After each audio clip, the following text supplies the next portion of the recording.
Pasa a vosotros, amados hermanos. Hemos concluido con nuestro libro de Génesis, gracias a Dios. Y ahora, con la ayuda de Dios, iniciamos este segundo libro del Pentateuco que nosotros conocemos como el Éxodo. Ahora, este libro abarca cronológicamente, de acuerdo a la cronología judía, 210 años de historia, desde el año 2238 de la creación, con la llegada del pueblo de Israel a Egipto, hasta el año 2449, con la inauguración del tabernáculo, este santuario portátil que se construyó en el desierto. Mientras que en el primer libro de Génesis trata de la creación del mundo, este segundo libro trata del control y dominio de Dios en el mundo creado, manifestado en los cambios drásticos de la naturaleza vistos en las 10 plagas que mandó a Egipto y el cruce del Mar Rojo. Para el pueblo de Israel, este libro es el más importante, ya que en él se revela el hecho de la entrega de la Torá o la ley, todos los preceptos, las enseñanzas de nuestro Dios, ante la presencia de 600,000 familias, en el cual el pueblo de Israel se consagra pueblo elegido, lo cual consiste en pactar una alianza eterna entre el Creador e Israel. Este libro es universalmente conocido como el Éxodo, aludiendo a el éxodo de los judíos de Egipto. Sin embargo, pues para los judíos, este libro es denominado Shemot, o lo que significa nombres. Y pues este libro va a tener 11 porciones. Los temas que vamos a ver en esta porción, pues va a tratar la historia del pueblo de Israel durante la esclavitud de Egipto, que también cuenta el inicio del proceso de liberación a través del nacimiento de Moisés y su crecimiento en la casa de Faraón. Y pues empezamos nuestra primera lectura de este primer capítulo de Éxodo, esta porción que se llama Los Nombres. Este capítulo 1 va a sintetizar en breve la llegada de Jacob y sus hijos a Egipto. Decíamos en el año 2238 de la cronología judía. Esta llegada de Jacob y sus hijos a Egipto fue narrada con total amplitud y detalle allá en nuestra porción Y se acercó del libro de Génesis. También nos va a contar el gran crecimiento que tuvo el pueblo de Israel en Egipto, lo que causó el odio racial de los egipcios, desenlazándose así en la ruda esclavitud de los hebreos. La escritura nos revela que esa esclavitud fue impuesta de manera paulatina y con astucia, ya que los judíos se encontraban hasta entonces en excelente posición social, política y económica. Y vamos a ver entonces que a causa de esto, lo que nos decía, se va a desatar la envidia de los egipcios y el temor de que los fueran a derrocar también. Y pues también esto tiene su explicación. Y sin más, vamos empezando nuestra primera lectura de este segundo libro de la Biblia, el Éxodo. Dice: y estos son los nombres de los hijos de Israel que vienen a Egipto con Jacob. Cada hombre y las personas de su casa vinieron. Ahora nos vuelve a contar los nombres de las 12 tribus, vamos, de los 12 hijos de Jacob, porque es algo preciado. Así nos demuestra que, bueno, nosotros también lo hemos hecho, las cosas que son preciadas se cuentan una y otra vez y se repiten una y otra vez. Y así es lo mismo que pasa aquí. Dice el verso 2, Rubén, Simeón, Leví y Judá, Isahar, Zabulón y Benjamín. Interesante cómo Benjamín, que fue el último hijo, lo pone aquí en el 7º lugar. Terminando los hijos de Lea, pone a Benjamín y ahora vienen sus otros hijos, Dan y Neftalí, Gad y Aser, porque los va acomodando, si vemos, cada hermano con su hermano de la misma madre. Dice el verso 5.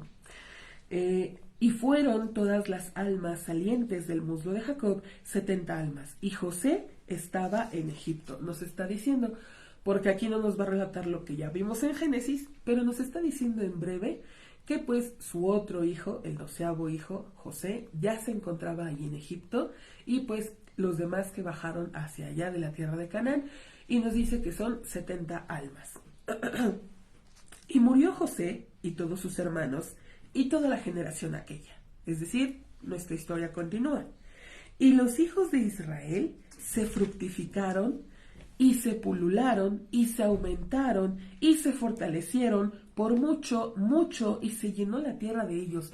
¿Cuántos verbos utiliza aquí la escritura para decirnos que se incrementaron? Dice, fructificaron, se aumentaron, pulularon mucho, demasiado. Decíamos, en tan corto periodo de tiempo que, porque no se multiplicaron tanto hasta que, dice, murieron todos los hermanos, toda esta generación. Obviamente tenían a sus hijos, su descendencia. Decía Génesis que José conoce hasta la 4ª generación de Efraín, pero no se multiplicaron tanto sino hasta que mueren todos los hermanos. Vemos entonces que viene este enorme crecimiento y dice que entonces va a desatarse un problema. Dice el verso 8. Y se levantó un rey nuevo sobre Egipto. ¿Por qué nos dice un rey nuevo? Normalmente cuando la escritura nos narra el cambio de jefe, de gobierno, pues, dice, murió este rey y le sucedió su hijo tal. Así es como nos lo maneja. Pero aquí nos dice totalmente un nuevo rey. Si nos vamos a la historia, precisamente sobre estos años, nos va a narrar de una lucha, una guerra que hay entre dos clanes ahí en Egipto, porque vimos que el faraón que estaba en los tiempos de José era bastante bueno con ellos, era pues permisible, aceptó incluso que fuera toda la familia de José a vivir allá, aceptó ir a enterrar a Jacob fuera de la tierra de Egipto, e incluso toda la procesión que acompaña el ataúd de Jacob. Entonces decíamos, ese rey era muy bueno. ¿Por qué? Bueno, vuelvo a repetir, si nos vamos a la historia, tenía cierta línea sanguínea, esta dinastía de Faraón que venía, cierto parentesco con los judíos. Sin embargo, el nuevo Faraón, la nueva dinastía que viene ahora, es totalmente ajena, no comparte lazo sanguíneo con los hebreos para nada. Derrocan a la dinastía anterior, que por eso uno de los temores de Faraón es no sea que se alíen de nuevo, que hagan amistad con aquellos que ya vencimos, que les ganamos, y por eso nos dice un nuevo rey. Ahora, siendo un nuevo rey, él sabe de José todo el beneficio que le hizo a Egipto, pero por eso mismo, a la otra dinastía le toma tanto coraje a los hebreos. Seguimos leyendo. Dice que no conocía a José, no que no lo conociera. Obviamente José, al haber hecho algo tan grande y este nuevo, todo lo que administró José, este impuesto que les puso al pueblo, que era dar el 20% hacia Faraón y que fue engrandeciendo los tesoros de Faraón, pues ahora dice, no lo reconoce. No tanto que no sepa, sino no quiere aceptar el favor, el bien que hizo José. Y es algo interesante porque nos damos cuenta de esto. Una persona que no reconoce los favores que se hacen, no va a reconocer tampoco los favores que hace Dios para con él. Y lo vamos a ver, el mismo Faraón va a decir, ahorita nos dijo, no conoce a José, más adelante nos va a decir, no conoce a Dios tampoco. Seguimos leyendo verso 9.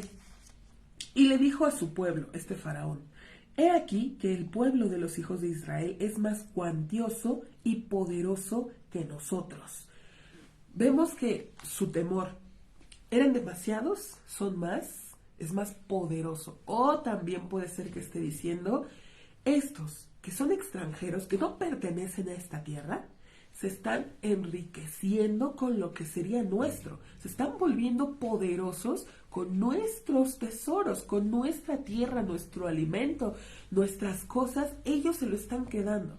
Puede ser que también presente este argumento de esta forma a los egipcios. Dice, verso 10, vamos a ingeniarnos contra él, es decir, con inteligencia, con astucia vamos a proceder. No puedes hacer un cambio drástico de la noche a la mañana. Esto es de poquito a poquito y la manera de cómo hacerlo es con inteligencia. No puedes, decíamos, esclavizarlos de la noche a la mañana porque todo el pueblo se te va a rebelar. Incluso puede haber algunos de los egipcios que no estén de acuerdo con esto. Pero por eso dice, vamos a ingeniarnos, es decir, con astucia. Vamos a empezar a esclavizarlos casi casi sin que se den cuenta, de poquito a poquito que lo acepten para que cuando venga algo grande ya no te reclamen nada. Dice entonces, por si se aumentare, y será cuando nos ocurriese una guerra, y se agregare también con nuestros enemigos, y guerreare contra nosotros, y subiere de la tierra. Es decir, va, decíamos, a aliarse con los que ya quitamos, se van a unir contra nosotros, y dice, subiere de la tierra, ya sea nos conquista y nos saca de nuestra tierra, o con todas nuestras cosas se regresa a su tierra. Por donde le quieran ver, salimos perdiendo. Esta es la idea que promociona el faraón con su pueblo. Dice entonces verso 11. Y pusieron sobre el pueblo ministros de impuestos para atormentarlo con sus cargas. Esto es, impuestos normales, pero impuestos fuertes, no cositas no, algo pesado, algo que les cueste trabajo. Y no solamente impuesto en cuanto a pagar algo monetario, sino también con trabajo, dice. Y construyó ciudades de almacenamiento para el faraón, a Pitón y a Ramsés. Es decir, empezaron pidiéndoles impuesto, pero luego les dijeron, ¿sabes qué? También tienes que construir estas casas de almacenamiento en las ciudades de Pitón y Ramsés.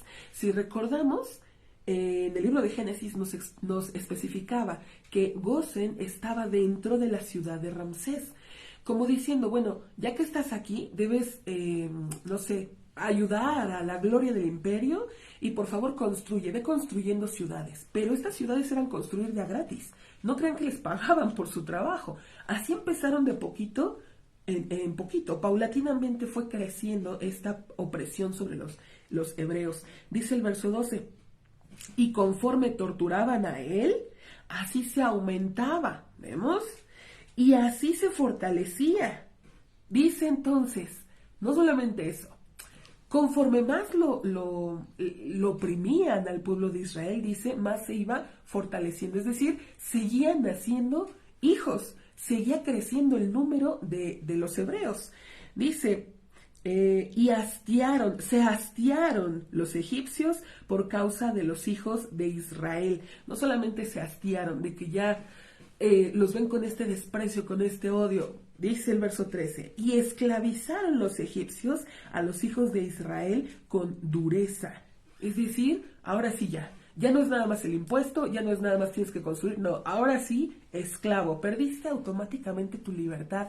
¿Y de qué manera? Dice el verso 14, y amargaron a sus vidas con labor dura, con barro y con ladrillos y con todo trabajo en el campo, a todos sus trabajos, los cuales esclavizaron a ellos, eran con dureza, es decir, no nada más los grandes, como vimos Faraón y haciendo este movimiento político, no, ahora sí cualquier egipcio agarraba a cualquier judío como esclavo y dice los trabajos más duros, cualquier cosa que al egipcio se le ocurriera, cualquier trabajo incluso denigrante, peligroso, mandaba el egipcio que lo hiciera el judío y el judío debió obedecer. ¿Por qué? Porque, ¿sabes qué? Ya no eres invitado, ya no vives aquí prácticamente, eres el esclavo, eres lo más bajo de lo más bajo.